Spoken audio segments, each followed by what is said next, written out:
All right. Hey, everyone. What's going on? Welcome back to a Thursday weekly live stream. I'm Mike from Course Did You See That? And thank you for tuning in, whether you're live or whether you tune in after the fact. And today I've actually got 3 people on a live stream who I've actually never been on a live stream with before. So it's pretty cool. And I just want to thank my guests firstly for being here and wanting to do the live stream. So you guys have seen Sarah on my recent Why YouTubers Love Back to the Future 2 video. So Sarah, how are you doing? Yes, I'm good, thanks, Mike. How are you? Yeah, I'm doing good. And again, just thank you for being here tonight. And I've always wanted to collab with you, like even more on the channel. So I think this is a great way to do that. And yeah, definitely. what I want to do before I introduce Nate from Unbiased Movie Nerd, I want to just very quickly hand it to Sarah. So, Sarah, for anyone who hasn't seen that Why YouTubers Love Back to the Future 2 video, or who maybe don't know about you, do you want to just kind of tell everyone a bit about what your channel's around? Yeah, so my name's Sarah, and I run a YouTube channel called Popcorn Chats, where I talk about sort of the latest releases.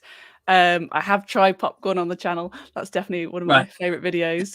But generally, yeah, we talk about films, latest releases, cinema on demand, and I also talk about different themes, about book adaptations, various sorts of things, really. So you get a real mix of content on my channel.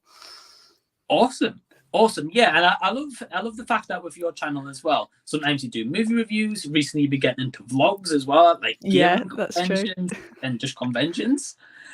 So I like that you're styling up, and then recently you did a video of why you don't give 5-star as well on movies. So I quite like that. It was a bit different. Yeah, I always try and mix it up, especially if there's a bit of a dull period, sort of films that I want to see. I always try and think of a topic like, what would I want to know more about. So I try and think of these different topics, and yeah, vlogs have been something that I've been really enjoying and sort of put myself out there. It's just on my phone, but I know you do some vlogs as well, Mike. So I have to say I'm inspired by yours as well. So yeah, I enjoy it. Yeah, no, well, awesome. Well, thank you. But yeah, same as yourself. When I've been doing vlogs on my channels, it's like the same as yourself. So I just use my phone. Mm-hmm. I don't have like any high tech equipment or anything like that. I just use my phone, a little vlog kit, and I'll just put my camera on. But yeah, I've been loving your content. I love like the vlogs when you went to like the Wales Comic Con recently, and you got a creator pass for a convention in like London. I did. That was pretty cool. I don't know how I squeezed that, but I did. Yeah, you just got to ask. There's no harm in asking, and managed to get a pass to a gaming convention. Got to try out loads of indie games. Met with some fellow streamers as well. But yeah, it was a great atmosphere. So I thought I'll vlog it. It was the first one. And yeah, those sort of videos have been doing well, really. So I'm liking making those. Right, definitely. And something like that kind of going forward kind of puts you in a stead for that like gaming convention, because no doubt they'll do more than just the one. Yeah. So hopefully people will go back to the video, years to come as it gets bigger, hopefully, and see where it's come from. Right, yeah, definitely. And for anyone who is watching again live after the fact, the link for Sarah's channel is in the description box below. Go subscribe to her and tell her that you've maybe seen her on the stream, or tell her that you see Mike recommended you. So yeah, Sarah is our first guest today. Then we've also got Nate, who recently was named Fireforged Movie Reviews, but he has rebranded and changed it to the Unbiased Movie Nerd, which I kind of prefer, being honest. So Nate, how are you doing, man? I'm doing great, man. I'm glad to be here. Yeah, glad to have you, man. And I recently discovered your channel not too long ago. And when I came across your channel, I was like, I watched your review and it's like, this guy cracked me up. I was like, I need to comment and tell him that. And dude, you just have a way of words of like talking about movies, and whether it's like kind of like dumping on a movie or whether it's giving it like a high praise. I really enjoy that. So do you want to kind of just tell everyone a little bit about what your channel's around? Well, like he said, I'm Nate. I also go by the Unbiased Movie Nerd, formerly known as Fireforged Movie Reviews. That name is dead. We don't mention that name here anymore. Right. Kind of like Sarah, I do post reviews on all the latest movies releasing. I am looking to kind of expand outward into doing other things, which, Mike, I will bring that up at some point during this. Sure. But yeah, that's pretty much the brunt of my channel. Right. Right. Yeah, and I saw recently that like your recent review was like for Doctor Strange. Right. I got one in the works for Firestarter, which we've discussed a little bit behind the scenes. I think you already know my thoughts on that. Anyway, Sarah, have you seen the movie? No, I've not seen Firestarter, but I've seen enough non-spoiler reviews to have already made an opinion. That's fair. That's fair. But yeah, so for anyone who is unsubscribed or not subscribed for that matter to Nate right now, the link for his channel is in the description box. He is quite close to 50 subscribers as well, so it'd be awesome to maybe say like after this stream he is on 50 subscribers, or even better yet, get him to 100. That would be amazing. But I'm not going to try push it too much, but at least try getting to 50. I think that would. I promise I'm not a clout chaser. I promise.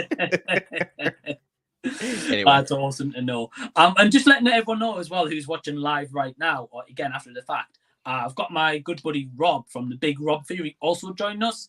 But he's a little bit late tonight as he's had to do like an airport trip and he's stuck in some crazy traffic. So he is going to be joining us as well. Just to let you guys know, we've actually got a couple of comments here starting things off. So GCX Fun says, "Evening guys, hope everyone is keeping well." He says, I'm assuming he's okay as well. But yeah. Hello. You think maybe his comment got cut off right there? Or? Could have been, or maybe you just pressed enter too quick. Who knows? You got a little too excited. Right. He's excited for the Z Talks episode 4. We've also got Trav tries. Trav from America as well says, "What's up?" Hey, Trav. He said, "What's up?" Good scary movie impression. Oh yeah. And then we've got Pete from Play Tendo Guy says, "Evening, Mike, Nate, and Sarah. Hope you're well." Yeah, Pete, doing good, man. How are you? And I believe, Sarah, you know Pete, right? Yeah, I've been on Pete's channel earlier this year. I think I got my households on with. But yeah, it was great. It was, again, meeting other people that make YouTube videos and talk about films. So it was a great place to sort of get, started in. So I loved it. Right. Yeah, Pete's an awesome guy. That is awesome. Thank you. But yeah, so thank you everyone tuning in right now. Yeah, Pete is an awesome guy. I was on his channel last night for his weekly Wednesday live stream. It was a fun time. The stream for like 3.5 hours, so crazy time. But yeah, I want to invite everyone right now as well who is watching live to leave any questions and comments in the chat, and we'll certainly get to them. If you want to get to know our guests, you just want to ask general like movie questions, any kind of questions you want to ask, drop them below. I'm an open book. Trust me. Right. We're here to talk about anything and everything. Play Tendo says, "Sarah has a quality channel with great reviews. Just sub to Nate." Awesome. Thank you, Pete. Thank you. There you go. You're a legend. Pete. I'll pay that $5 in a minute, Pete. Hey, Rob. What's up? What's going on, guys? How we doing? Hey, Actually, wait. We established we got to do it like this. What's up?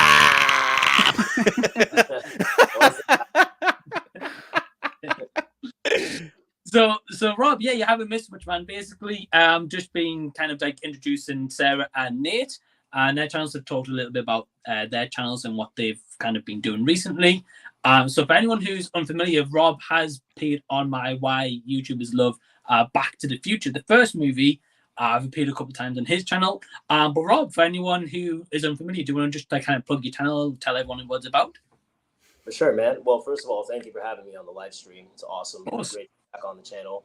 Nice meeting Nate and Sarah here. Nice to meet you guys. So for my channel, I just released a new video. It's a different video than what I've done. It's about story time with Rob. So basically just different embarrassing things that have happened to me in my life, and just stuff that a lot of people have told me, like, man, you need to like write a book or just talk about this stuff because people need to hear it. So, some of it might be interesting, some of it might not be to people, but it's a dive into my mind. So there's that. The channel is about DC, Marvel, Star Wars, music, all that jazz. I'm a big nerdy geek, so it's all about that stuff too. So if you guys like that kind of stuff, definitely come over to the channel, and I hope to see you there and connect with you. You singing my song, Rob. Oh yeah, man. Well, yeah, so definitely go subscribe to all my guests. The links are in the description box down below as well. Rob, I have just got to say very quickly, I loved your most recent upload about your story time with your parents and about the about the story with them. I don't want to spoil it for anyone who hasn't seen it. Yeah. But it's such a funny. Well, GCX Fun says here, give us a funny story, Rob. Oh, man. Dude, Can you share one with us? Actually, you know what? I was gonna save it for a video, but this one is just like really like I gotta talk about it. So when I was in high school, I was dating this girl. I'm gonna leave the names out, you know, just for good purposes. But Sure. I was dating this girl in high school, and Anthony actually saw this happen. Everybody saw this happen. So we were just upstairs by our lockers before school started, and we're just there talking and whatever, and I'm laughing and whatever, and out of nowhere, in like the split second, it's just across my face. Like she just slaps me as hard as she could. Damn. Across my face. Like I was like smiling, everything was good. And then I promise you, once that slap happened, everybody in that hallway was just like, oh shit. Like what just happened over there? And that dude, like the look in my face, it was just like I could not believe that this girl really just like slapped the living crap out of my face right before school started in front of everybody. So that whole day I was just like, you know, I was not in the mood. I did not want to talk to her or anybody, and it was embarrassing, man. Like everybody was walking by me and they're like, "Feel you, bro? You good?" You know, like just don't talk. Don't talk. Just leave me alone. Like everything's bad. But yeah, that's one story that man, that was really embarrassing. Good Lord. Well, I didn't do anything. I didn't do anything. I really didn't. We were just chilling, and you know, I guess dude, she thought, wow. that's awesome. That's awesome. I mean, it wasn't awesome at the time. Right. Well, after at the time, you're probably just in shock. I can imagine. And dude, that's crazy. Oh well, thanks for that story, man. I really enjoyed that. If you make a video on it, I'll still watch it. We've got Blacktastic Media in the house to say it's time for to show some love. So hey, Blacktastic, how's it going? What's up, Black? And GSX Fun, just very quickly for Nate, says, love the image on the screen, Nate. Big WWE fan. Although at the moment, in the time, I feel like the worst it's been in a long time. You know, it's funny, before the stream started, I was actually like getting ready to sit down and play WWE 2K22. I was like, how cool would it be if we all just started and all of a sudden, you know, Nathan is just playing a game in the background while Mike talks. But yeah, I picked it up about a week and a half ago. It's honestly probably one of the better games I've played this year. It's definitely better than some of the WWE games that have come before. Right. But, you know, if anyone has played like, you know, 2K18, 17, 19, you know, they know what I'm talking about. They've done like a complete just engine overhaul on everything. It's amazing. Right. Yeah, it looks pretty good. I'm intrigued about like the general manager mode as well, because that was my favorite like back in the day. So I know Rob recently did a video on his channel of a gameplay of Assassin's Creed Valhalla. Sarah, are you playing any games at the moment? I know you have a Twitch channel, right? I do, yeah. I stream on Twitch as well twice a week. I'm playing through the Resident Evil games for the first time. So I'm just Which ones? I'm on RE2 at the minute, the remaster. Oh, I'm near the end, apparently, is what people are saying. But it's fun. I love it. It's like it plays really well. It's pretty scary to me, at least. Yeah, I'm liking it. Yeah, I think the remaster of the Resident Evil 2 is awesome. Number 3. Okay. It's not 3. as number 2. The problem with 3 is it just kind of holds your hand throughout the whole thing. You don't really get to do anything, you know, major, and there's just too many scripted story moments. Like there are moments during that game where Nemesis should just be killing the shit out of you, and he does absolutely nothing. Yeah. Right. Yeah, dude. It's crazy. Like sometimes they make him overpowered, sometimes they make him not. It's crazy. Yeah. Got Trav saying Valhalla is so good. No Sure. that I haven't played it yet. We've got a cool question here actually. So this comes from D Movie Man, who firstly says hi to everyone. So hey D, how's it going? He says, although you make it all look pretty easy, have there ever been any major difficulties or frustrations you've encountered in your YouTube journey? How do you overcome this? So I think I recently got asked this on like my 1,000 subscribers special like Q&A live stream. So I'm actually going to hand it over to you guys. We're going to start with Sarah first. Why did you go for me? Yeah, so ladies first. Oh, was there gosh. so far on your YouTube journey? So has there been any difficulties or frustrations you've encountered, and if so, how did you overcome them? I think for a while, like when I first started doing this, I just enjoyed making videos. You know, I started doing this actually as a written blog, and then someone said, actually, you should just make it as videos. So first off, I just love making videos, watching new films I'd never seen and making them. But then it gets to a point you start, you're going past your 100, 200, you're like, and you're watching the numbers, and there's a small part of you that's like driven by subscribers or goals. And there's a point where you just have to, let it go, like, because you got to make the right content for you that you enjoy and the people come to you. So I guess it's more of like a internal frustration sometimes, like, oh, I've kind of like plateaued at this number. Why am I not getting more? But you got to enjoy what you make, I think, is the main sort of thing. But yeah, I found that a bit difficult probably just before Christmas time. Just sort of, I became a bit numbers driven. So it was purely down to me, not by anyone else, really. But yeah, that's my experience of it. Right. Yeah, and I think we can all relate to that because we all might have like a video or two that like just pops out of nowhere, and then your next upload might get like 20 views, and you're thinking, well, how's this got like say 600, and then how's the next one got like 20? Yeah, like it still baffles my mind to this day sometimes. Yeah. Sometimes it's the algorithm, and sometimes it's just pure luck, or you don't know, or it gets big like maybe down the line. Like it's really hard to judge things, I think. Right. Yeah, definitely. But I like the end of that story though, how you're starting to kind of maybe do stuff that you want to make, and as we said at the beginning of the stream, you've recently did a video of why I don't give 5 stars on movies, or very rarely. So I've never seen many of those kind of videos, so I admire that.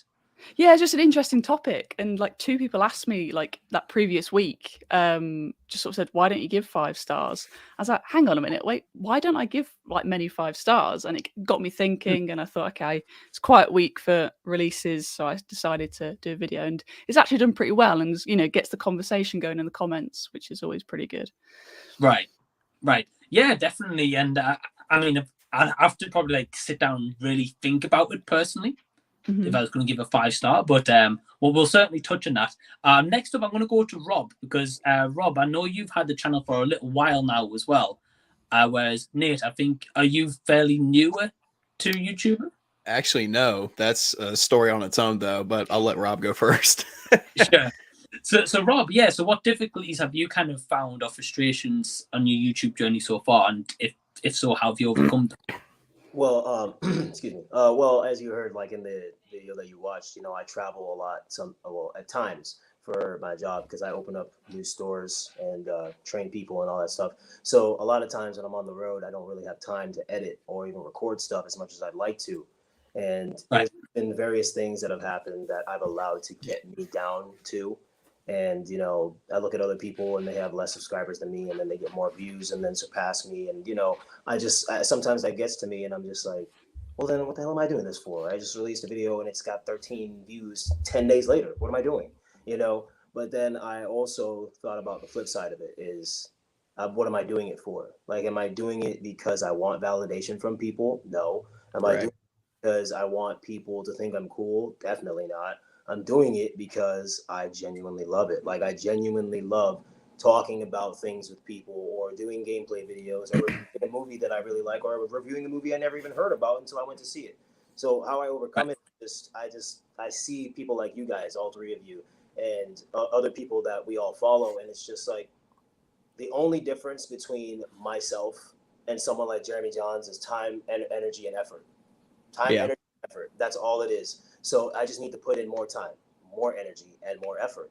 And every time I get discouraged, I try to think about that. It's like, okay, well, you can sit here and wallow in pity, or you can take necessary steps, plan out. If you don't want to actually record something, plan something out. So it's just all, I'm very self-driven, and sometimes I let things get to me, but it's just, you just got to realize what you're doing it for, and then let that drive you, not, fashion things. So sorry, I went a little bit long on that. That's fine. No, dude, honestly, don't apologize. And I think that's just like such a great way to look at it. And, as you said, like, and we're all discussing this, it's so easy to kind of get down after you release one video or multiple videos, and see if they don't perform well, or because I think sometimes when we all release a video, we kind of have an expectation thing, like we might get X amount of views, and then if that doesn't happen, you kind of think, well, why not? Like, what am I doing wrong? One quick comment I want to add in here before we get to the ones is Blacktastics is saying, "Stay true to you, and the numbers will come." And I think that's proven, because like especially with you, like when you mentioned there, Rob, like some videos when you release and say that haven't got high viewership, and then about a month ago you released that review for Infinite Storm, and it got like over like 700. Yeah, exactly. Crazy, right? You know, it's funny. My Infinite Storm review is like the polar opposite. Really? Really? Yeah. Dude, that's crazy. Well, Nathan, we're going to go on to you in regards to this question. So, what difficulties and frustrations have you found? So, you're not going to believe this, but I've actually had my hand in the YouTube water for about 6 years now. Oh, okay. Yeah. I don't know, man. The way I got into it, I just wanted to start making videos. And this was like back in high school when, I mentioned in my update video, I used to write stories in high school. Well, I got the bright idea one day. I was like, you know what? I'll start a channel and just start reading my story off to people. I was like 16, dude. But I got like maybe 4 videos in, and my mom was like, well, you probably shouldn't continue doing this. I'm like, why not? And she's like, well, people might start stealing your ideas. I'm like, okay, she's got kind of a point. so I stopped there, and that's when I kind of started dabbling in the YouTube, movie thing, reviewing movies, which, dude, those videos aren't even around anymore. I mean, unless someone I don't know at the time was watching me and just decided to re-upload them somewhere. But I can remember the first review I ever attempted was for Balto from 1995. Oh, wow. It was one of my, to this day, I even have it on Blu-ray. Yeah, I got it on Blu-ray. It's still one of my favorite movies like ever, dude. Outside the Disney Pantheon, it was, it's a great film, and I really wanted to talk about it. But once again, those videos were very amateurish. So I was like, well, shit, I'm not too good at this. So, take down. Right. Okay. And shortly after that is when I tried to transition into gaming, which, the channel that I'm talking about is actually currently my gaming channel. I have a second channel where it's just, games. Right. But at the time, I didn't have a capture card. I didn't have a face cam or any of this fancy equipment that you needed to do these videos. So the way I would do it, I would steal all these crates that we would hold, like, soda and chips in from our cabinets, and I'd stack them on top of a table and line it up with the TV, and I'd just prop my phone on top of it. Hey, and I would just shoot the TV with my phone, man. Right. And for a while it worked, but eventually I got my hands on the PS4, and the PS4 had the built-in, capture system. This probably made me more frustrated than not having any equipment, because, man, the way I had to make gaming videos with the built-in, capture software with the PS4 was nuts. First, I'd have to, screen record everything that I was doing. I'd have to set up my phone in a completely different position and try to match it up with, the gameplay that's going on and the face cam footage. And then I'd have to upload the gameplay, download it with some third-party software, edit my face into a corner, and try to get it to line up perfectly, and then merge it all together. And then I'd have to re-upload it again. And that's how I did my gaming videos. That's crazy, man. I mean, Sarah and Rob can probably relate to you the most, because they've, like, Sarah's got a Twitch channel, Rob does some gaming videos. I don't, right. So you guys probably could have a full-on discussion about that. Well, it's nuts, because, at the time, I didn't have a job. I was still in high school, but I really wanted to make videos somehow. But man, the moment I got a job, and the first time I ever got a paycheck, the first thing I bought was a capture card. Right. And most of the games on the gaming channel are used with the capture card. There's only like maybe 2 or 3 playthroughs where I ever used the PS4 to, screen capture everything. Sure.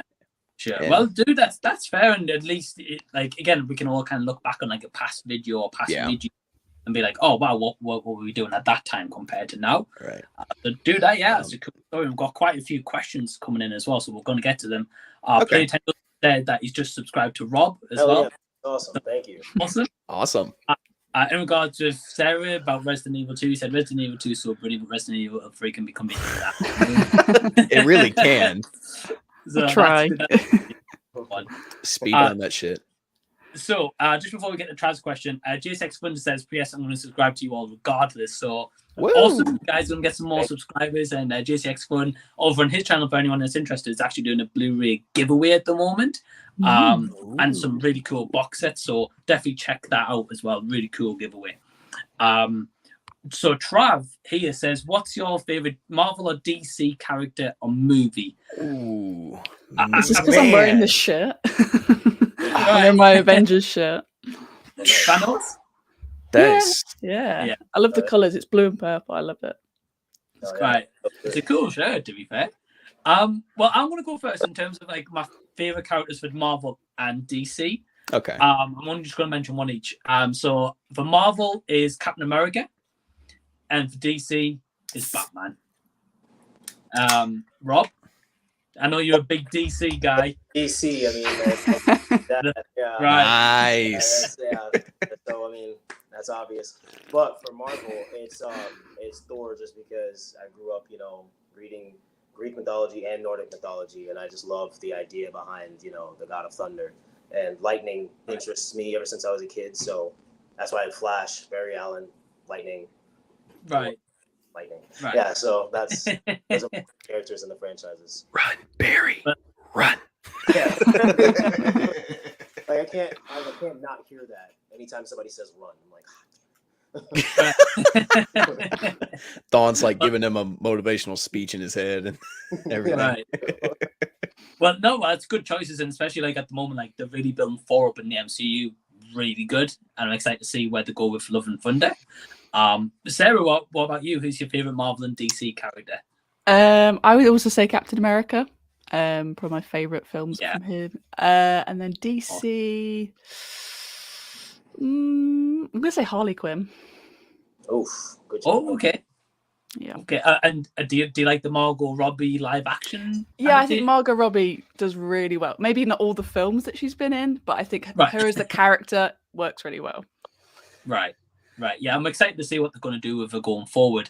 I don't know if they've announced her in another movie. Or, I can't remember. Not sure. She's doing Barbie. I thought she said she was done with the character. That's what I heard. Yeah, that's supposedly, but we'll see. Actors say all kinds of things, so yeah, I was gonna say wait until the money comes and then she'll be back on board. if they threw her about $20 million, she'd be like, "Yep, I'm back." Right. 20 million, bro. Throw me $1 million. I'll do it. But Nate, what about you? Who's your favorite Marvel character? Man, that's one of those questions that I just can't really narrow down because, my opinions about these characters are constantly changing over time. Right. If we're going in terms of the MCU, if I'm going pre Endgame, I mean, I'm with you, man. Captain America, dude. Right. Yeah. I would say Spider-Man, but the only problem I have with Tom Holland is I grew up with the Sam Raimi trilogy. And Toby will always be my Spider-Man. So, yeah, I love Tom. I think he's great, but I'm going to have to go with Cap just because, man, there's so much about Captain America in those movies that speaks to me personally. Right. DC, in terms of the DC movies, it's going to be a little weird. I'm going to say Aquaman, dude. Aquaman. I love Jason Momoa's portrayal of Aquaman. Yeah. It just something about drunk surfer dude Aquaman is just awesome. But it's going to be interesting how they're going to approach Aquaman 2 with events at the moment. Oh, no. Yeah. That's a whole nother video on itself. Right. Well, the next question we've got is quite an interesting one. So, Pete from Playtendo says, what's your favorite film and video game of the year so far? Mike already knows what my favorite movie is. Right. Firestarter. Does the game have to have come out this year as well? Are we saying that? Yeah. Okay. Yeah. So, well, very quickly, I can't answer the video game question because the only game I've basically played this year is Yakuza 0, which came out multiple years ago. I'm currently just working through the side missions, not actually doing the storyline, so I can't comment on that one. But my favorite movie of the year so far, The Batman. I think that's going to take some topping for me. But there's been some movies pretty close to it. So, Sarah, what about you? What's your favorite game and film so far of the year? It's tricky. Film at the minute, I'm gonna go with Doctor Strange. I had a really good time with Doctor Strange. You know, it's kind of divided opinions, but I had a great time with it. And then for game, I was playing Trek to Yomi. If anyone else has played that, that's on PlayStation Game Pass. It's like a sort of samurai Japanese platformer, but it's all in black and white, and it's just so cinematic, and the combat is so satisfying. I check it out, if you haven't already. Yeah, I've never heard of it. It's good. If you've got Game Pass, it's free. So. Oh, nice. I haven't yet, but maybe one day. He said, "I'll get there." Right. But one thing I love about Doctor Strange with Sarah's review is the little skit you did at the beginning. I don't want to ruin it. No. Dude, you'll love it. It's funny. I might have to go check that out now. You had me at skit. Right. And Rob, what about you? What's your favorite movie and video game so far this year? So video game, I can't really talk on because I don't think I haven't played like anything that's come out specifically this year. Right. But, I've been playing Valhalla. Really, there's just so much to do. So big, that world. Yeah. Right. And then the DLC, it's really crazy. So I'm still on that. But the movie, oh wow, damn. Man, it's there's 3 right now. I know they're down. It's No Way Home, the Batman, and the outfit. And I don't know, man. Just those 3 movies are just like right here for me because all of them are so good in their own way. Obviously, one is DC, one is Marvel, and another one is just its own thing. But yeah, I don't know. Out of the 3 of those, it's a hard pick, hard choice. I want to say the Batman because we have been waiting on a great, another good Batman movie, and we didn't get Batman movie really, to be honest with you. And man, just Robert Pattinson blew it out the water. So yeah, I gotta say the Batman. Right, completely agree. And Nate, what about you? Favorite video game and movie? I'll start with video game. Elden Ring, man. I've not played it, but I love Elden Ring. And the thing is, I don't even think I'm halfway through the game. I just about a month ago, I just killed the first boss, killed the second one about 2 weeks later. Dude, I've spent most of my time in that game just running around and exploring, man. I think honestly, I think if I progress any further in the story, I'm just too overpowered at this point. I'll probably just kill everything that comes across me, man. Yeah. But for me, the open world, the ambiguous story, everything about Elden Ring just speaks to me as a gamer. And this is coming from somebody who grew up playing Skyrim, who is awesome. Yeah, it's arguably one of the best open world games ever. But man, Elden Ring about dethroned Skyrim for me, man. Awesome. And what about your favorite movie? The Northman, without a doubt. Ooh. Oh yeah, there's a reason I said I want to talk video game first, because I figured this one would be a little controversial. There's a huge divide about the Northman. I've seen a lot of people say they really love it, and I've seen a lot of people say they really hate it. To me, the reason I think I like the Northman so much is because I feel like we just don't get movies like the Northman anymore. I said in my review that, every movie these days has some kind of social or political message that comes with them. It may not be in your face, but it's always kind of there. the Northman just completely goes against the grain in terms of everything that major Hollywood blockbusters are known for. I love the practical effects. I love the scenery, the cinematography. Every character in that movie is just amazing. You know, I'm never bored through it. Like, even there's a huge gap in the movie where it does slow down, but dude, something is always happening and you're never bored. And, you know, it's really just a really awesome, dark Viking fantasy, dude. Fantasy epic. And yeah, I really enjoyed The Northman. I think it's my favorite Robert Eggers movie he's done. oh yeah. I disagree. Really? Yeah, The Lighthouse is like almost perfect, I would say. Yeah, I think that's much better. I think he does better at horror, and I don't think The Northman was as horror-esque as he has done previously. So I liked it. I didn't think it was his best. Yeah. Well, the thing about Robert Eggers is a lot of his movies and his stories are very grounded in historical accuracy. Yeah. He brings a lot of realism to his films, which is, you know, I appreciate it a lot because you can tell from the way everything looks to just everything about it. He puts a lot of love and effort into his projects. Mm-hmm. Right. Yeah, definitely. And Rob, have you seen The Northman? No, actually, I have not. I went to Cincinnati to open when like all these movies were coming out, so I'm just like, right. All right. So, dude, you got a lot of catch up on, then, yeah? Oh yeah, that'll be good. Well, Trav just very quickly says about Jeremy Johns is so inspiring because he does the vids when he can and he uploads videos when he's away at 4 a.m. Yeah, I don't watch Jeremy Johns. I agree. I've been watching him since 2012, I think. Nice. Kind of the same thing with Chris Stuckman. I love Chris Stuckman. Yeah, something's awesome. So just next one, we've got a couple of other questions as well, but says, if you guys had to link me to a video for your channels to get me subscribed, what video would you link me to? Ooh. He's going to subscribe regardless, but if you had to recommend one video to him, Nate, what would it be? Which video would you pick?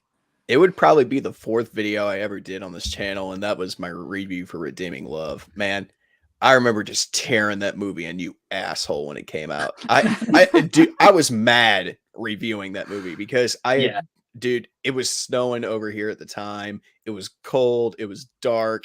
There was nobody at the theater. And getting back to my house alone was a chore just because snow was everywhere.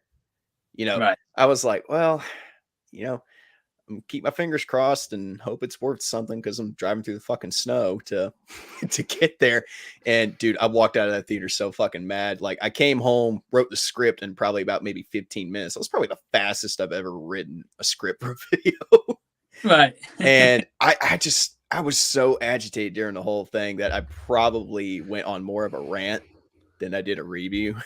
But I must have done something right because it's one of the most viewed videos on my channel. Yeah, I enjoyed that video. I enjoyed like how you kind of just went into it, to be fair. Mm-hmm. So Nate says Redeeming Love. Sarah, what about you?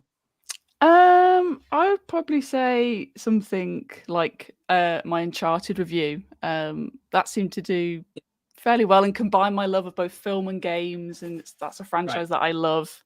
So I came into it just off playing all 4 games again of the main 4 games.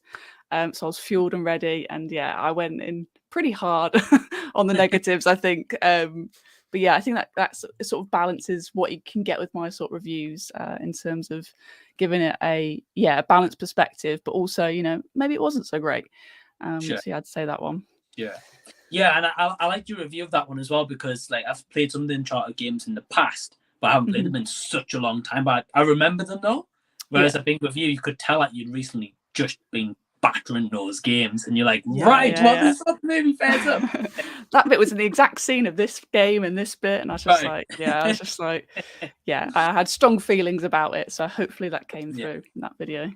It kind of feels like an amalgamation of 1 and 4 to me. Yeah, there's elements of 3 as well, I'd say, with like sort of the young Drake, but not really the same age. But yeah, they kind of put it in a big pot, mixed it all up, and it didn't really work, in my opinion. Right. But and some people like it. And Rob, what about you? What video would you recommend? It's probably one of the older videos that I've done on my channel. It's for the Last Airbender live action movie. God. I went in on that movie because that was just a monstrosity that should never have been put on the big screen. So yeah, if anybody wants to subscribe, they should watch that video. Yeah, it's pretty funny. Awesome. Well, I've never seen The Last Airbender, so I haven't experienced. Don't even bother, man. Like, the movie should have been it should be aborted from the universe. Right. Well, the next question we've got is from Pete, and he says, "What is your favorite childhood movie?" Oh, my heart. My heart. I'm gonna give a quick example of mine. And I can't really say childhood, but I'd say like more like very early teenage years. So there's a movie called Message in a Cell Phone, and I've watched it back as an adult. I still enjoy it, although I can admit that it isn't a marvelous movie. But I just remember like having fond memories of like coming home from school every day. It would be on a 3:15 or 3:30, and I'd be in school like home from school like 15 minutes prior. Right. And every day was on the premiere channel. Every day I watched that movie, and sometimes it'd start 10 minutes later. 10 minutes later, I'll be watching that movie the next day. And I love that movie. It's so dumb, but I love that movie. Rob, what's your favorite childhood movie? It's got to be Tarzan. From Tarzan. Nice. The animated Tarzan. Mm-hmm. That movie was good. Different, man. Like, I was going to say Lion King because I have it tatted on me, but Tarzan, man. There's this. Rob, you are now my best friend. What's up, bro? Get it. Oh my God! You know what? I'll let Sarah go next, just because. Yeah. Well, Sarah, what's your... I don't know. I feel like I watched some films that I shouldn't have watched when I was younger. I was way too young to watch a lot of those. My mum just kind of left me. She's like, oh yeah, she can just go watch some of the VHS tapes. Right. I say that, for example, I watched Blues Brothers a lot when I was like 6. And it's 15 here. I used to love that. I don't know. I've never seen that one, but it's cool.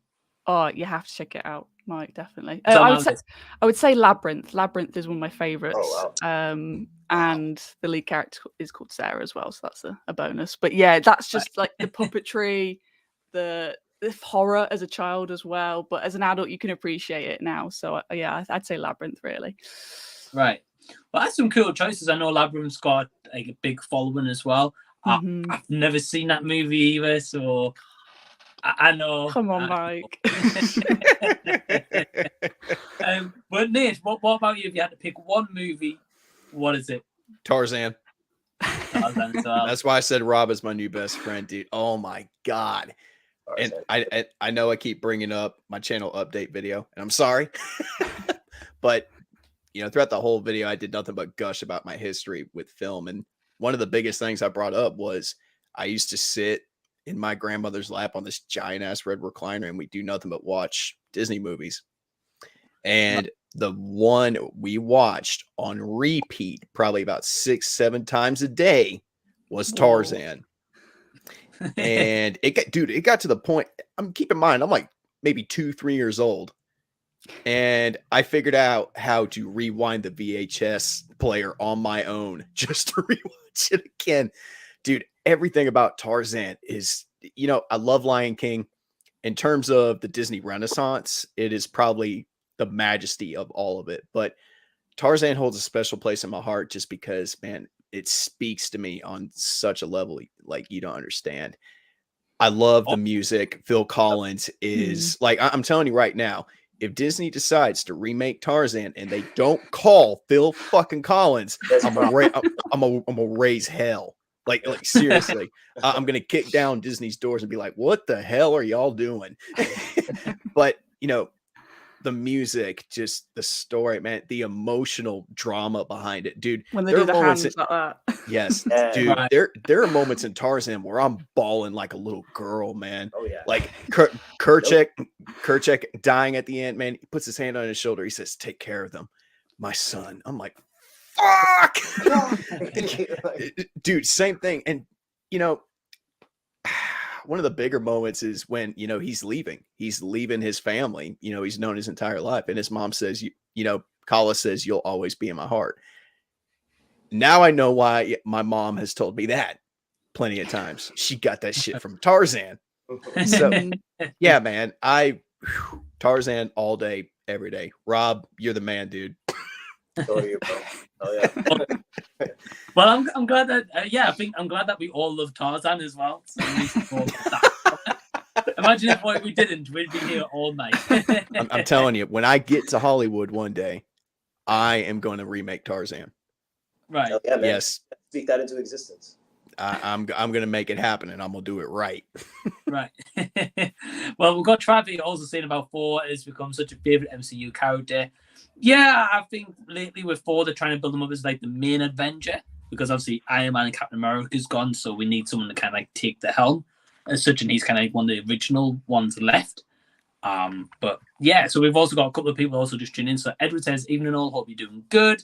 So hey Edward, how's it going? We've got the main man, Anthony Perez, is in here. He says, "Hell yeah, waiting for my plane to take off. Figure I'll drop a comment." Yeah, hey man, how's it going? Hope you have a safe flight. What's up, Anthony? Ashley Baker is giving a love heart. Well, thank you. My girlfriend. Fair enough. Well, hey Ashley. Trav also says about you, Sarah. He says, "Trek the Yomi had to stop for now because it's going to take some getting used to." Interesting. That's cool. So at least someone else has played the game. Yeah. We've also got Q saying, "Hey, what's up, guys?" So hey, Q, how's it I going? recognize that face. What's up? Awesome. We've got Lego M News saying, also, "Hey, how's it going?" So hey, man, Hey, what's up? Here's a cool one. Should we get a Back to the Future Flash crossover? Oh my God. As conceptually cool as that sounds, I'm gonna say no, just because I don't think it'll translate. No. I think the only way that's going to work now is if we get an animated sort of movie or video game. Because they've always said they're never going to do a live action Back to the Future again while the director's alive. So, yeah. I don't know. I think as cool as that would be, I agree, Mike. It would have to be animated because you could do so much more with animation, especially in regards to time travel and all that stuff. And right. I just feel like even if, they were able to do another Back to the Future, I don't know. I just feel like with how Warner Brothers is and everything, I don't think it would have been that good. So it's like Sam and Dean Winchester meeting the Scooby-Doo gang. Yep. Oh shit. Yeah, I've never seen that yet, but I've heard. You haven't seen Supernatural or just that one episode? I haven't seen both. Wow. I'm rewatching Supernatural right now. Yeah. Get on it. That's probably another thing I bawled like a little girl in the finale. Ooh. Oh, I haven't.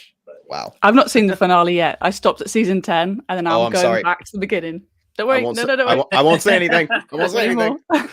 Yeah, no spoilers. I've never seen any of it. So, okay. Rob, have you seen all the series? Not the entire series of Supernatural, but I'm pretty close. So I just don't. Nobody spoil anything. We're good. We're good. Right. Awesome. Well, we've got D Movie Man asking another question. He says, "Does elevated horror actually work for you all? Why or why not? How does the sub-genre compare to the horror films you grew up with?" So someone might just have to help me a little bit here. What does he mean by elevated horror? I was getting ready to ask the same thing. I was going to say, isn't it things like, this more like modern horror, like your Midsommers, your Hereditary? Right. I think it's those kind of A24 kind of Yeah. things like that. Don't get me started about X. Yeah. Well, very quickly, just a very quick comment I'm going to quickly just throw in here. I think the horror is like nowadays, like as Sarah was saying about like Midsommar, like A24's kind of stuff and like something different. From my personal opinion, like I can appreciate what they're doing, and I like that there's a company out there that's doing something different, trying to kind of break the mold. Because there's so many horror movies nowadays where it's just about a ghost in a different setting, and that's your movie. So I appreciate what they're doing. However, some A24 movies don't work for me personally. But yeah, I appreciate what they're doing. Sarah, what about you?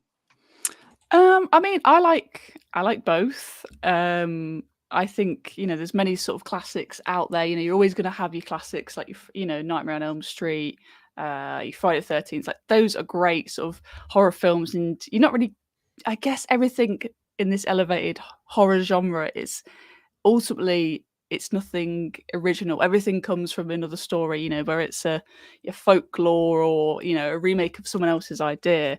But they just try and add on this sort of new element. But I don't know, I like a lot of like A24 stuff. Like, I think Hereditary is great.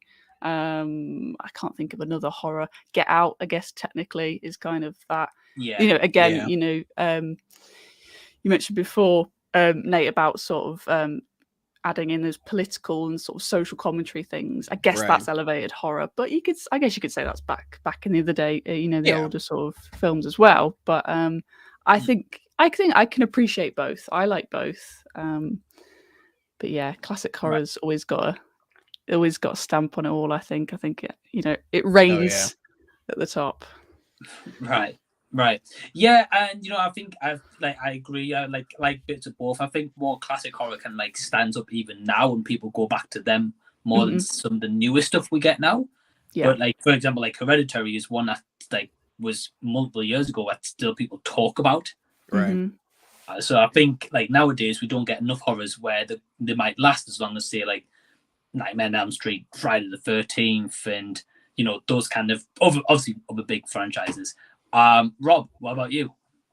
So it's funny that this question came up because I'm not the biggest fan of horror movies. However, there's quite a few horror movies that I've seen that horror movie fans can't believe I've seen because I'm not a big fan of it. So when it comes to like the whole elevated horror and all that stuff, I mean, I don't know. I guess it just depends on the direction of the film. And I guess it depends also on the acting and the story and everything, because anybody can make a scary movie. You know, whether it's a good scary movie or it's a terrible scary movie is a different story.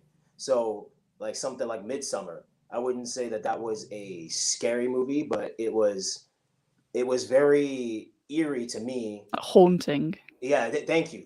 A haunting. It was very haunting to me because of what went down in the movie, you know, and you know, it's crazy. I saw an article that said something about how it's for men, it's a little different. That movie hits men a little different than it does women. And I can see why after seeing the movie, it's like, you know, like, I got a screening for that next week. Nice. But I don't know, man. It's right. There's like classic ones, like obviously The Exorcist and, you know, Silence of the Lambs and all that stuff that, man, you know, it's like classic horror. Like The Exorcist has forever scarred me, forever. You know, like it's one of those movies that it comes on, I'm like, I gotta go to the bathroom. This is making me uncomfortable. I'm gonna go. One of those things. And then there's a movie like See No Evil with that, you know, I don't know. And then As Above, So Below. That's more elevated horror too. And it's I don't know. It just depends on the film for me. So I like horror movies in kind of all genres. It just again depends on the direction. Right. Yeah, man. You were the one who introduced me to As Above, So Below. That our first collaboration together. So that's awesome memory. Yeah, it's like so long ago now as well. Yeah, dude. Well, we've got Anthony Perez just commenting on this as well. He says, "I love elevated horror, but not all of it. But he admires the genre." Nate, would you say you agree with that statement? Yeah, I agree, because, you know, when it comes to elevated horror, it's very different from your traditional horror film. You know, you got your Halloweens, you got your Paranormal Activities, you got your Conjurings, but, you know, every once in a while they'll put out a film where I'm just like, man, this is very different, to the point where it's a little too different. And I really feel like, you know, there's certain, I guess it just depends on the idea. You know, if the idea is good and it's executed well, you know, like Rob said, it really just depends on the performances of the actors and, you know, just the way the film is overall. If it works, it works, you know, and sometimes it doesn't. Like, I remember when The Witch came out. I love The Witch. And there's a lot of people I know that hate The Witch, you know, because they're like, it's just slow, it's boring, nothing happens. But for me, that entire film is just about buildup. And sometimes what you can't see is probably the scariest thing of all. You know, your mind goes into overdrive and you start, you know, coming up with these crazy thoughts or ideas of what this thing might actually look like. You know, that's why I love The Witch. I remember seeing Midsommar, and I get why people do like it. It's just not for me, though. It just became a little weird at some points. But yeah, it's it. One of my favorite horror films of all time is Drag Me to Hell. And speaking of that, got it right here. But like I said, it just depends on it just depends on the idea for me, dude. Sure. Yeah. Sure. I don't know why I brought Drag Me to Hell into that. That was weird. Don't worry about it. I think we can all agree on like if the right idea, like again, like Hereditary, like you guys were saying. I know you guys. I'm not a fan of Hereditary personally, but I can appreciate you guys loving it though. Yeah. So we've got a couple here. Let me just get. Sorry, I just got to scroll through the comments to get them. Is it really blowing up? Yeah, like there's just constant. Yeah. I'm not used to this. Yeah. Animated Back to the Future series, where they did do a cartoon animated series like a long time ago, but he said just not Ezra Miller. No Ezra Miller, please. But bring in Grant Gustin. Yes. Yeah. Like that. Honestly, that was one of the things that cracked me up about the Flash. I was like, dude, you already got the perfect Flash. Why are you recasting this guy? What is going on? Right. Yeah. No, I've got to agree. Well, JCX also says, have any of you guys seen The Sadness yet? That's a movie for horror fans.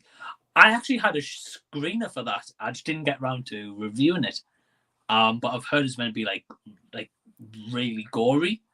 I think it's a subtitled movie. I can't remember what language it was shot in. Yeah, I think it's Japanese or Korean. From what is it?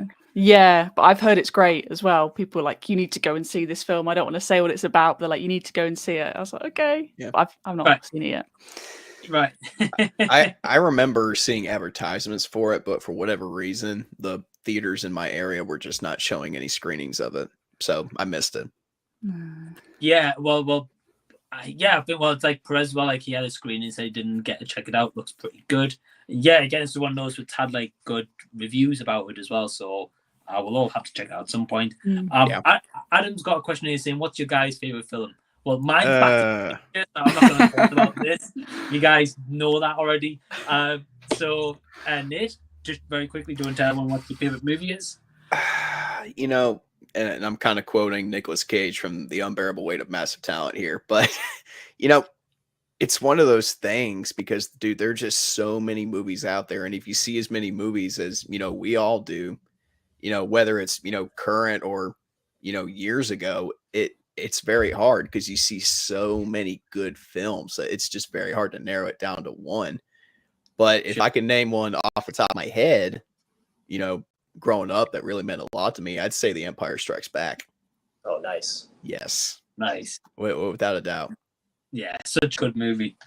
Sarah, what about you? Again, I hate this question, and it comes up all the time, and I'm just like, I can't give one, but I guess I will.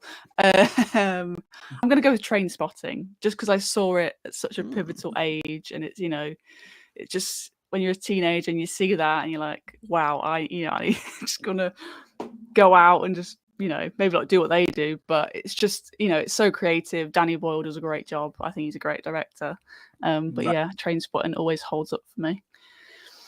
Yeah, awesome. Yeah, it's such a good movie. Empire Strikes Back I watched several years ago when I used to work at a DVD shop, and Trainspotting they showed it a couple of years back in the cinemas.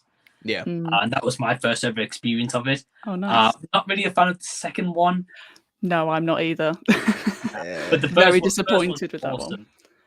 Yeah, first one definitely even I know it's kind of more for its time, but even now it still holds up really well. Yeah, I think so. The Trainspotting's awesome. Rob, what about you? What's your favorite movie? If you can't pick one, then maybe just top of your head. Oh man, are we talking like newer age movies or old, like favorite movie of all time? All time. Yeah, that's a hard question, man. Well, God bless. In order to get like a real, you know what? Screw it. Whatever. Rush Hour 2. There's some of the quotable lines and funny moments and funny lines in that movie, and it's just like a staple. Even years later, you can bring up Rush Hour 2 when people are like, "Ha!" So, yeah. I watched that a lot as a kid as well. I loved that film. I watch that movie so many times, no matter what mood I'm in, and I'll have a good time. So, even though I love superhero movies and thriller movies and gore movies, there's something about Rush Hour 2 that's just all encompassing. So Yeah. Right. Nice. Have you guys Dude, ever like been at work and all of a sudden you just crack out a movie reference and nobody knows what the hell you're talking about? Yeah, quite a bit, yeah. Oh my God. Yeah. I hate it. It's like, why do I do this? Pretty Anyway. much. We do this for them. Perez, the scene's got to go, so have a great stream. So, hey, Perez, thank you for tuning in. Yeah, just very quickly before we touch on the other questions, just very quickly about Rush Hour. Great pick, Rob. Recently, I remember I was over at my parents' house visiting, and my dad was thinking, "Oh, I want to put on a movie," and I don't normally like stay like hours and hours. I'll stay for a little bit, but he put Rush Hour on, and I sat through the whole thing with him. Dude, such a great movie, man. I can watch it over and over again. I'm hoping they're going to make a number 4 at some point, but I don't know if they will. It's kind of, I don't know, man. I mean, if they were going to do it, they should have done it not that long after Rush Hour 3, because now they're a bit older and everything, but they can still work it around the story to make it to like how they are now. But I don't know. We'll see. We'll see what happens with that, because Rush Hour 3 was it was weaker, but it was still good. So I don't know. Yeah. Try to push the envelope too much. Kind of becomes like the Fast and Furious series, and just sorry, no. Chris Tucker and Jackie Chan in space, and then the 4th movie. I was about to say Fast and Furious is a rabbit hole we probably don't need to go down. No. We don't talk about family in this one. Family means nothing here. Right. Anyway. Well, Adam says he already knew my favorite movie. Yeah, I think everyone does at this point. So Perez has said, who would win, DC's The Flash or Marvel's Quicksilver? Flash. Rob?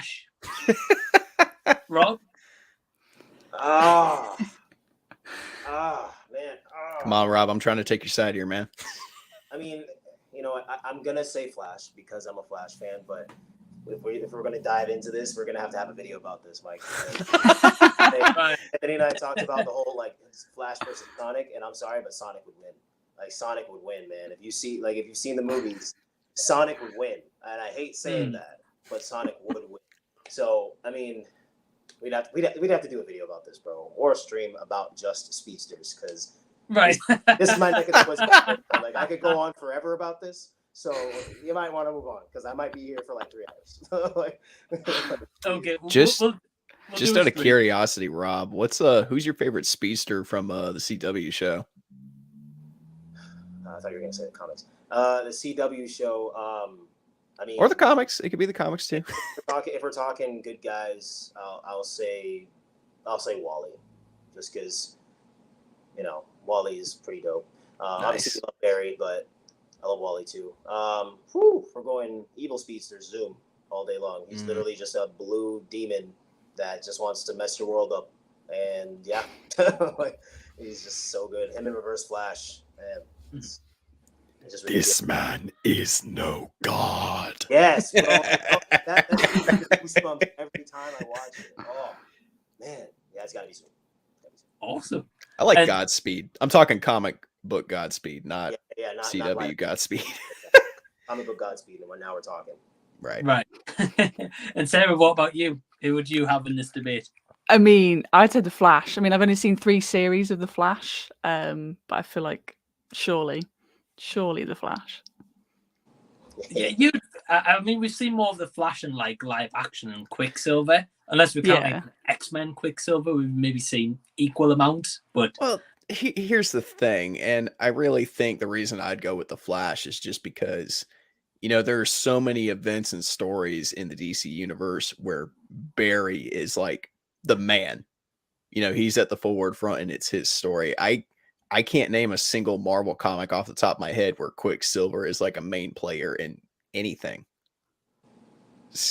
I could be wrong. I don't read comic books like I used to. So there might be some comics, with like with the Thanos arc and everything that might have something Quicksilver, but I'm not really well versed on that either. So don't quote me. I want to say House of M, but at the same time, that story is all about Wanda. So I don't know, but Flash. Cool. Well, I've never read the comics, so I wouldn't know. Well, Adam says he would say The Flash, so that's cool. Trav says the bloopers in the Rush Hour movies, credits. Yeah, so good. So funny, man. So good. Adam's favorite movies are Empire Strikes Back and Forrest Gump. Yeah, Forrest Gump's an awesome. I do love Forrest Gump. That's another movie I cried really hard in. Right. Yeah. It's an emotional movie. I am a little bitch for certain movies, and I got tons of family members that can back this up. Okay, like Mike. Mike. Hey. Like, that was we run the show now. Right. I am the captain now. So we've also got here Adam saying I need to watch Rush Hour. I've not seen it yet, but it's on this list. Definitely go get Rush Hour. Let's have. I'm gonna watch them after this live stream. I'm gonna download the 3. Oh, hell yeah. I'll probably have to also. Definitely. Trav says Sonic would interrupt the fight and win. See, I'm telling you, let's just get live stream about speedsters, bro. Come on, let's just do it. Right. I'm telling you right now, Sonic would mop the floor. He's just. I could just see Sonic rolling up and going, you know what? You're both no good. Literally, that's like 13 years old. Yeah, so, right. Sass. It's like, all right, well, He's a total ass. I love it. But like, I'm faster than you. And then when he goes into that like super Sonic mode, oh my god, You seem to cry a lot, Nate. Yes, I do cry a lot, and I think it's because there are just certain movies that just get you, man. You're so emotionally invested in the story and the characters that when certain things happen, you just can't help it. I mean, that's always been me. And I've had people make fun of me left and right about it. But you know what, man? I don't fucking care. I love film and I love story. So yeah, it's making you feel something. Like, that's great. Yeah, I'll own it. I'll own that shit, man. Music makes you cry. So I mean, Battle of the Heroes and Revenge of the Sith makes me cry. Yeah. That's serious. Mm-hmm. All right. Well, we've also got Bazinga saying Zinger. So hey, so we've got a couple more questions here. We've also got Jason Excellent says franchises. Got Marvel, Star Wars, Lord of the Rings, Hobbit. Which franchise out of the 3 would you scrap from existence if you had to choose? Oh, Hobbit. Yeah, Lord of the Rings. Well, it's Lord of the Rings and Hobbit. Oh, okay, never mind. I would say for me, Lord of the Rings, because Star Wars, bro. Definitely you'd get rid of the Holy Trinity, man. What's wrong with you? Because you got to think, if you scrap Marvel from existence, we wouldn't have like the awesome movies we have today with Marvel, and they keep going into like this massive universe. This is true. Star Wars is like I don't know, just in my opinion anyway, and Star Wars is like a testament series. I'm gonna be very you know what? I'm gonna be that guy. I'm gonna be the controversial one. I would say Star Wars. Hear me out. Hear me out. Hear me out. Hear me out. Hear me out, and here's why. And I talked about this a little bit with MSK, because Star Wars inherently is a story about generations. You think about people who grew up in the late 80s and in the late 70s and the early 80s. They had the original trilogy. You got kids from my generation, 1999 to 2005, they had the prequels. And now you have a whole nother generation of kids, whether you hate or like the sequel trilogy or not. There's an entire generation of kids who are growing up with Rey, Kylo Ren, Poe, and you know what? Right. If that's their Star Wars, there's no reason for me to hate on it at all. Because that's what they grew up with. Exactly. So the only reason I would say Star Wars is just personally, I don't like the direction that Disney is taking it in certain ways. The Lord of the Rings trilogy holds a special place in my heart because Fellowship of the Ring was one of the first movies I ever saw where I realized that film could be more than just a spectacle. Mm-hmm. That's awesome that you've got that experience, and obviously you might hold Lord of the Rings closer than say Star Wars or Marvel. Well, don't get me wrong, I love Star Wars, but something about Lord of the Rings when I first saw it just spoke to me, man. It awoke everything it just spoke to everything I loved about fantasy in general. Right. Yeah. Well, dude, that's awesome. Well, so Sarah, what would you say? Oh shit. No one hate me, but I'm going to say the same. I'm going to say Star Wars. He's over here like, no, that's not true. That's impossible. Literally, we're all like, come on. No! Well, Rob, I'm glad Perez isn't in this chat because he'd probably been left by now. Would have gone to despair. Well, Rob, which one would you choose? Well, clearly, it's definitely not going to be Star Wars for me. Oh yeah. Marvel, you can't. I mean, you could. I hate doing this because all three franchises are just really good in their own way. Like Lord of the Rings, Yeah, came out. Oh my god, bro! Like that was such a thrilling experience for me when I was younger because it was just brand new. You know, I love stuff like that, and that came out, and I was like, "Mom, Dad, what is this?" You know what I mean? It was awesome, and I had never read the books, but I'm sorry, but I'm gonna have to say Lord of the Rings only because let's say you get rid of Marvel, for instance, and you have Star Wars and Lord of the Rings. I don't know. It just wouldn't. I feel like it just wouldn't be the same. Granted, if that's all we knew, then I guess it would be okay. But if we got rid of like Marvel right now, there's just, and Mike, as you said it, there's just so many different things with Marvel now that if you were to just eradicate all that, it would be kind of empty. You know what I mean? It would be kind of empty. You have Star Wars and Lord of the Rings, which some people like to say this. I don't like to say this. That Lord of the Rings is basically Star Wars without the lightsabers and the Force, and I'm like, that's not no. Oh, there's so much. Anyone who ever said that needs to have their movie card revoked immediately. Just no. I don't love or talk to that person, and they're an idiot. But like Lord of the Rings encapsulates so many different avenues into lore that it's just beautiful. But yeah, I'd have to choose Lord of the Rings, and that's it's not like an easy decision when it comes to these. It's not an easy decision to get rid of it, you know. So it's a hard question. You know, you love all three of them. It's very hard to pick one. Definitely. Well, I like that. Like we're divided as well. Like two of us say Lord of the Rings, two of us say Star Wars. Yeah. So yeah, not an easy question, but a fun one. I think. Hold on.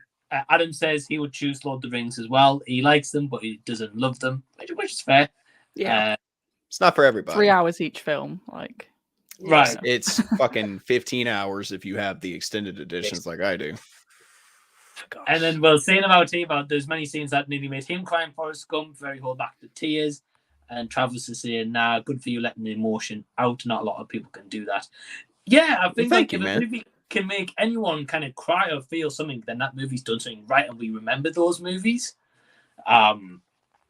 There's plenty in there. Well, Lego M News says, has any of you seen the if any of you have seen a new She-Hulk, then you can agree that the CG is not that great, like it's not good. I'm going to withhold my full opinion about She-Hulk until the show comes out. Because, I mean, the show doesn't come out until August, so that gives them plenty of time to kind of polish it up and, you know, hopefully give us something that's a lot better than what they presented in the trailer. Because I'm right there with you. I saw it, and I saw her, and I was like, is this like Marvel Phase 1? Like, what is going on with that CG, man? Rashad and I did a Hulk live stream yesterday, and we started it off by discussing that lovely trailer of She-Hulk we saw.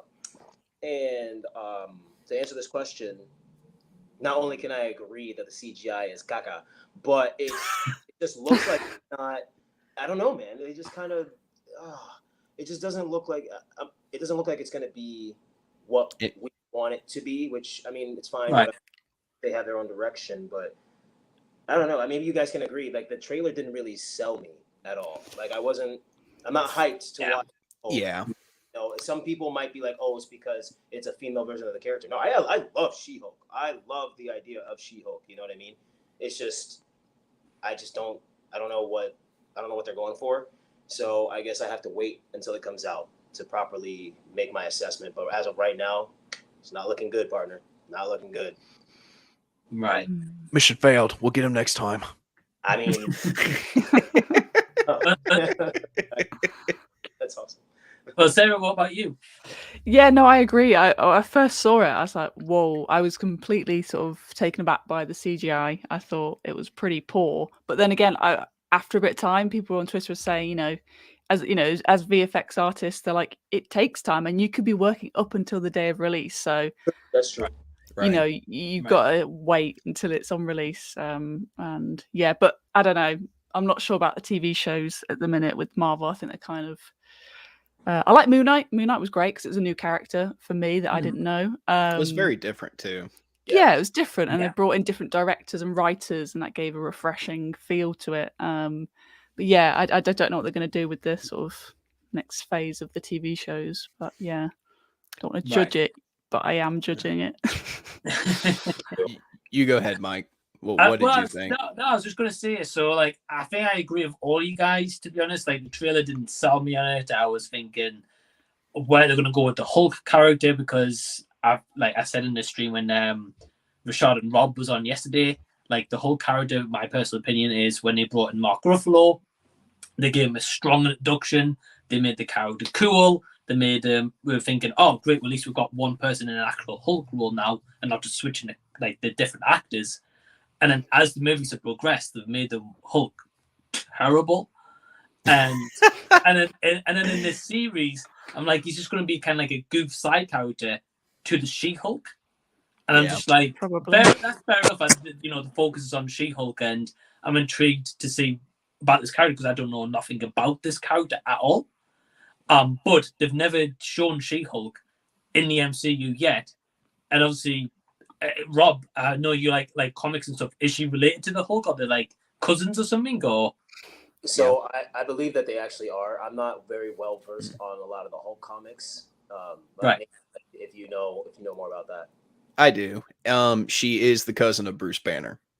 Cousin. But Okay. what ends up, I think in the comics, she ends up because she's a lawyer. Yeah. Well, I think in the comics there's a case that she gets way too close to, and someone tries to have her killed because of it. Right. Well, to save her life, Bruce Banner performs a blood transfusion on her, and that's where she basically gets infected with his gamma radiated blood, and she becomes a She-Hulk. It's crazy comic book stuff. Don't question it. So in that point, Nate, and please help us fill this in, or any of you guys can help fill this in for me. Have this character been referenced in the MCU yet? Not that I recall. No. Not the cinematic universe. No. Right. Okay. Like, so yeah, I mean, like Moon Knight was a brand new character, like that none of us really knew about. Again, unless you guys have like read the comics and stuff. But they had like an interesting trailer, whereas this one is just like she's like going on like Tinder, and I'm like, this is like the MCU. Like, surely she hasn't got time. Well, I didn't hate the trailer as much because I didn't hate the trailer as much because I see her doing all that, and that's very much who she is in the comics. That's very much who her character is. So if they're trying to make her character mirror what she does in the comics, I mean, to me, it looks like they're doing a good job. I mean, the final shot in the trailer where she's picking up the guy and kind of just walking to her bedroom, that's very much who she is in the comics. So, right. Yeah. Here's what I've learned, and you got to trust the creative process. I believe in Kevin Feige. I believe he's not going to greenlight something that is going to be a total dumpster fire. Yeah, and you could make the argument that not all of the shows on Disney Plus have been horrible. Some have been better than others, but they haven't been flat out just terrible. You know what I mean? So right. I trust in Kevin Feige, and I trust what they're doing. So, I mean, we'll just have to wait and see in August. Yeah. I think one thing about the Disney Plus shows so far is in the bigger picture, they're all going to lead to something like WandaVision's led to Doctor Strange. Right. Mm-hmm. So, like these other series are going to lead there. So, yeah, I get where you're coming from. And I agree. I don't think any of them has been absolutely terrible as of now. No. We've got Ryan here saying, hey, guys, hope you guys having an awesome night. Will you all be going to see Top Gun Maverick next week? Because just watched Top Gun last Sunday I'm sure for the first time, and it was an absolute blast. I'm going to be going to see it. I haven't seen the first movie, so I'm going to go see that. I'm going to check that out like this weekend. go and go see it next week. Sarah, you going to go see new Top Gun? I am. I mean, I'm not massive on Top Gun, but I'm going to go see it because it's going to be a great cinematic experience. You know, them doing practical, stunts and stuff. That's going to be great to see on Tom the big Cruise screen. doing crazy Tom Cruise shit. Yeah, I mean, I think they've all got involved. I think they all got I saw them being interviewed and they're saying they had to do all these G-force tests and everything before they got to certain stages. So I'm excited to see that, but I think it's going to be the same story pretty much. Yeah, I mean, it looks great for the aerial shots and stuff that you were saying. Yeah. Sarah. I was watching an interview today, and Tom Cruise has got regular driving license, he's got plane license, he's got parachute license. I'm like, parachute license, okay. I didn't even know there was such a thing. Right. Rob, Nate, are you guys gonna go see Top Gun? Yeah, I definitely am gonna go see it. My dad was a huge fan of stuff like that when I was younger, like the original Hulk series, Top Gun, MacGyver, all that kind of stuff, Knight Rider. He was really big into that. So that's where I get my love and appreciation for older stuff. So yeah, man, I haven't seen I haven't seen the original one in a long time, but I'm looking forward to that, bro. I love movies like that too. So I'm stoked. Yeah, it looks awesome. And Nate, what about you? I mean, well, obviously my channel centers around movie reviews, so I got to be there. It's funny because you mentioned earlier, well, actually, I don't even know if it was mentioned. But anyway, me putting out these videos, some people in my family will come and ask me about certain movies that are coming out. My mom approached me the other day. She was like, "So have you heard about the new Top Gun coming out?" I'm like, yeah. she's like, well, I'm not doing anything that night. You care if I go? I'm like, no, come on, let's do it. That's awesome. But yeah, I'll be there with my mom. Get your mum on the channel, I say. Yeah. If I ever go back and review Twilight or something like that, I'll have to bring her on. I don't know if I'm ready for that. Right. Me too. Adam said he's going now, but awesome stream. So yeah, Adam, thank you for tuning in. Thank you. So this is a cool question we've got in, and I'm gonna. Oh, if it shows up, yeah, here we go. So GCX1 says, I've asked this on Mike's previous live streams, but which actor do you dislike so much that you avoid all projects they've been in? For him, it's Adam Sandler. So I know he has a massive hate for Adam Sandler. Wow. And my comment last time, which is still the same and still always going to stand. Until she does more serious roles, Melissa McCarthy. Don't get me wrong. I think she's a talented actress. I know she has done some serious roles, and when she delivers serious dialogue, she's great. But every movie she's in, because I think the issue is the director's always a husband, so it's they're always doing their own movies, and she's always got to fall over something. She's always got to be the friend on the side. Bit like I'm saying, the same character. Yeah. And I just want to see you break out of that. But I just don't like her comedy personally. But Sarah, what about you? Any projects that I'd involved?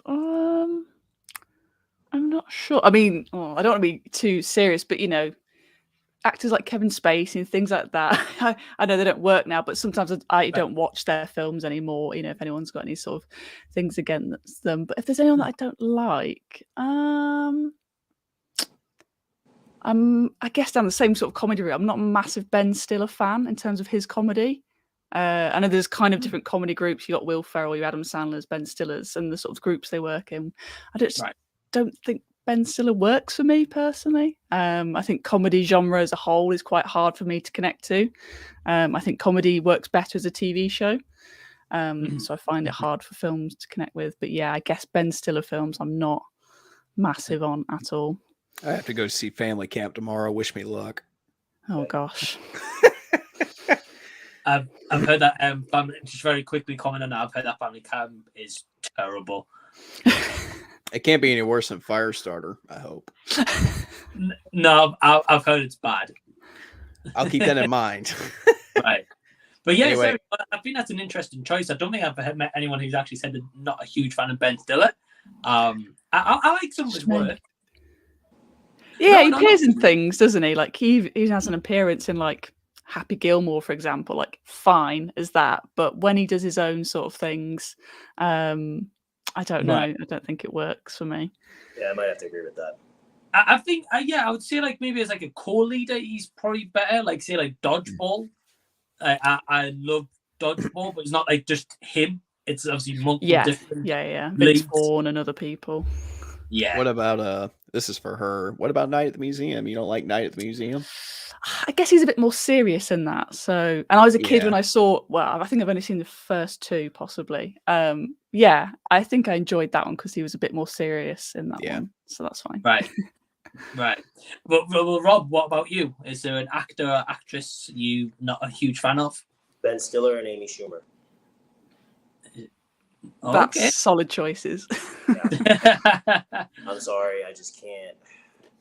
I don't really hate Ben Stiller, but I don't really like him because I'm not really a fan of his humor, to be honest.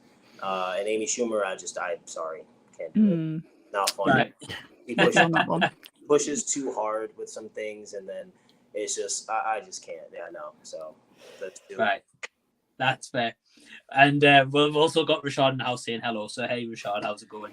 And Nate, what about you? Who was someone you're not a huge fan of?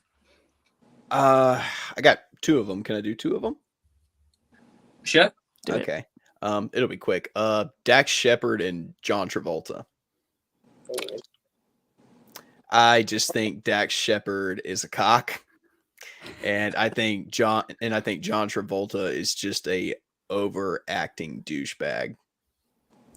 Like, he's only been in 2 movies that I can really say that I've enjoyed. I mean, I liked Wild Hogs, which, kind of like she brought up, it's not just him in that movie.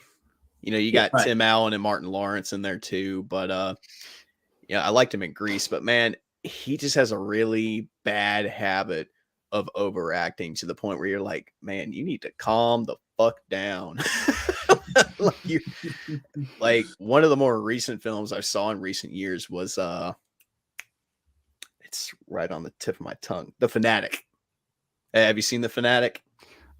No. Well, in that movie, John Travolta plays this super fan of this actor. Dude, yes, Wild Hogs. Yes, I love Wild Hogs. That's another one I need to get on Blu-ray. But yeah, good movie. In The Fanatic, he plays this super fan of this actor, but he's just the whole thing just feels so phoned in and overacted to the point where it's just they're trying to. I see what they're trying to do with it. They're trying to basically make it into a thriller, kind of.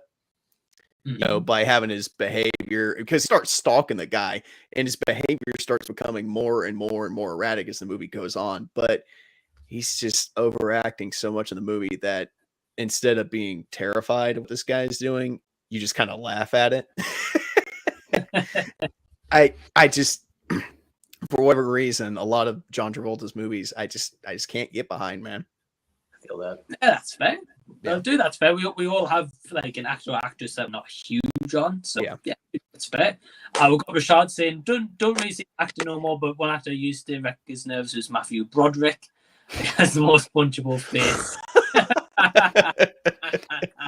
Oh, not Go-Go Gadget. Was that him? yeah, it was, right? Yeah, and Ferris Bueller, yeah. Oh God. But I mean, I can see where they're coming from. And I'm going to take one last question, then we're going to kind of like wrap up with kind of like I've got a question for you guys. Jason says, "What do you guys like doing in your free time?" Free time. What is that?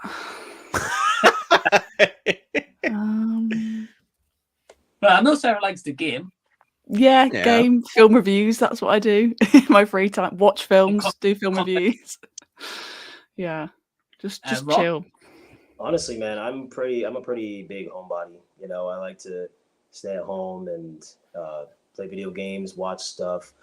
Recently visited my girlfriend, and she's kind of the same way. We would literally just like to just hang out at home, not do anything too crazy, unless it's like to go out and maybe go to a theme park or go check out a new movie or go to dinner or something, or every now and then. But I don't know, man. There's just so much to do that you don't have to overly exert yourself. I don't know. I like also going to work out. I like playing music. I like listening to music, doing videos, playing video games. I always like to entertain myself as much as I can. You know, life's short, so might as well enjoy it as much as you can in many avenues. Sure. Yeah, definitely, man. Definitely. And what about you, Nate?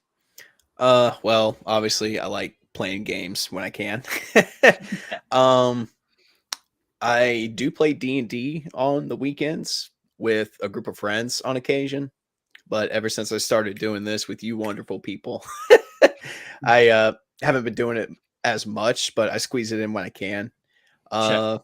You know, and of course I go to any kind of new screening, you know, whenever it hits my theater, and that usually takes place on weekends too. But other than that, during the week, you know, I get up at 4 a.m., go to work, get off at about maybe 2 p.m., come back, and, you know, if I'm tired, I'll usually just go to bed, or if I'm not tired, depending if I haven't gotten any reviews up, I'll just sit here at my desk and edit. Right. But yeah, that's pretty much all I do in my free time. Well, you know, that kind of like segues nicely into my last question for you guys, and we're going to wrap up. So I'm going to go through kind of one of these each. And again, for anyone who wants to know, all the links to my guest channels are in the description box below. Sarah, we're going to start with you. Can you tell everyone a little bit about what content you've got coming up on your channel?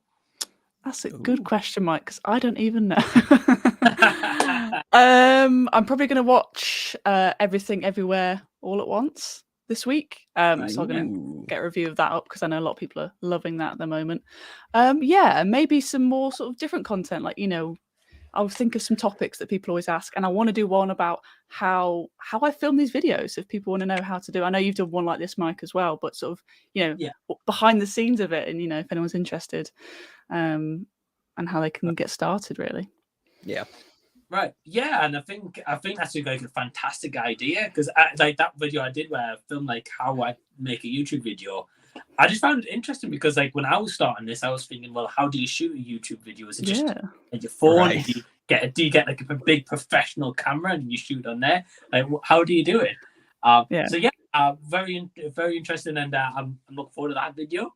And Nate, what about you? What videos you got coming up? I know you said Firestarter earlier. Yeah, Firestarter. I got a screening for Family Camp tomorrow, so that video will be up in probably the next, you know, maybe 3-4 days at least. I got Top Gun Maverick, you know, at the end of the month. And I thought about starting a new series on the channel too, like a whole new playlist. I kind of want to review some older films, man, you know, some movies from the past, like maybe 10, 20 years. You know, and I thought about hosting it on Thursdays and calling it Throwback Thursdays. You know, that'll give me a chance to maybe review stuff like, you know, the original Spider-Man trilogy or Drag Me to Hell, or, you know, just stuff that's, you know, come out, like I said, over the past 10, 20 years. Sure. Yeah, dude, I think that's an awesome idea. And I think it's quite fun to talk about like an older movie as well. Even if it's one you've loved or it's one you've seen for like the first ever time. Right. Like tomorrow, I'm going to go see RoboCop, and I've never seen RoboCop, but they're showing it in 4K restoration. So I've got my ticket booked for tomorrow. Nice. You're in for a treat, my friend. I've heard. and Rob, lastly, what about yourself? What have you got coming up on your channel? Well, I'm gonna go see Doctor Strange tomorrow at around like 12:30. So I'm gonna nice as soon as I get home. And then after that, I have my next story video that I'm going to do. I just got to narrow down some stories that I want to share. I think right now 2 stories a video is like perfect. You know, it's not too much, not too little. Might incorporate a 3rd one depending. But other than that, yeah, just some more, maybe some more gameplay footage. That's about it. You know, I want to get that kind of going because I feel like that's what's going to help me out. So. Right. Yeah, so I mean, I'm looking forward to all your guys' content, whatever you got coming out, whether it's movie reviews, vlogs, if you're starting a new series or doing something different, like Rob was saying about the story time. Sarah's been dabbling in conventions and vlogs and different kind of topics. So, and Nate, of course, is bringing the possibly Throwback Thursday. So yeah, just kind of wrap things up. Have you guys got any kind of like final words do you want to say? Not really. Just, you know, thank you all for, you know, just kind of accepting me. It feels, and, you know, I talked about this with MSK. It's very enchanting to me that I'm being able to collaborate with, you know, a bunch of YouTubers that are obviously higher in the YouTube hierarchy than I am. But, yeah, I just feel so comfortable and accepted around you guys. Thank you so much. Sure, man. No Oh, problem. dude, no, it's awesome, and thank you for being a part of this as well. No Rob, problem. Sarah, you guys got any last words? Sarah. Rob, you go. Given that's a RoboCop reference. Jesus. Sarah, you can go ahead and go first. Yeah, I was just gonna say, yeah, thanks again, Mike, for getting us involved. Of course. Just like Nate says, collaborating with other people, having these live chats are great. You can watch people's videos and admire from afar, but to have Right. live chats is kind of great, and get interaction is always great. Yeah, so I'm happy to come back on, Mike, if you want us in the future. Of Dude, course. you definitely got to invite me on for an episode of Theater Horror Stories. I got stories for days. Right. Yeah. But yeah, so well, just very quickly to add to this. So I do my weekly live stream every week. The guests you guys have seen in the past weeks and this week's as well, they are going to be back. It's just I try like blend you guys in, like maybe say with different guests next time, or in maybe a certain subject, because in live streams coming up, I'm going to start bringing in more subjects as well to talk about.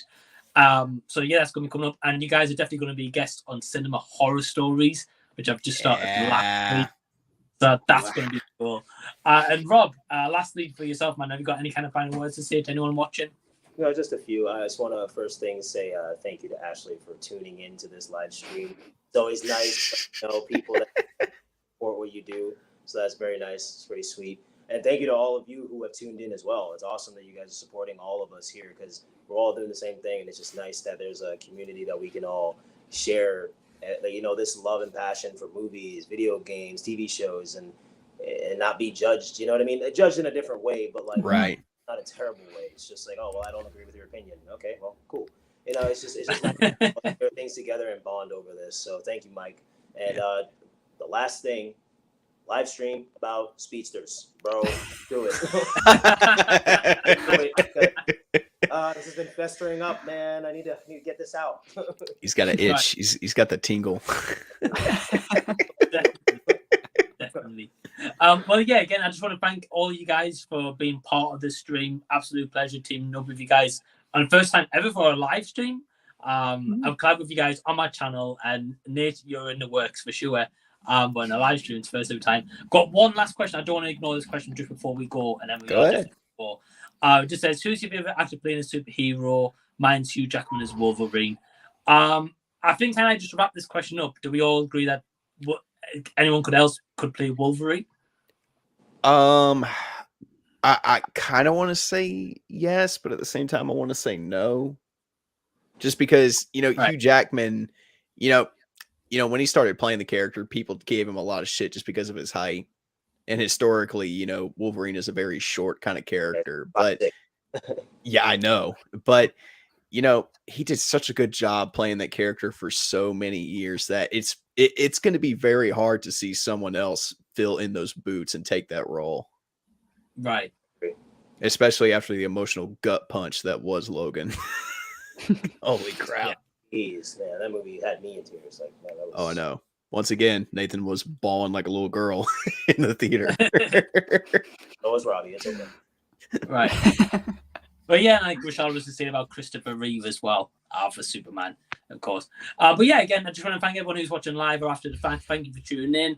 The link to Nate, Sarah, and Big Rob Reeve's channels are in the description box below.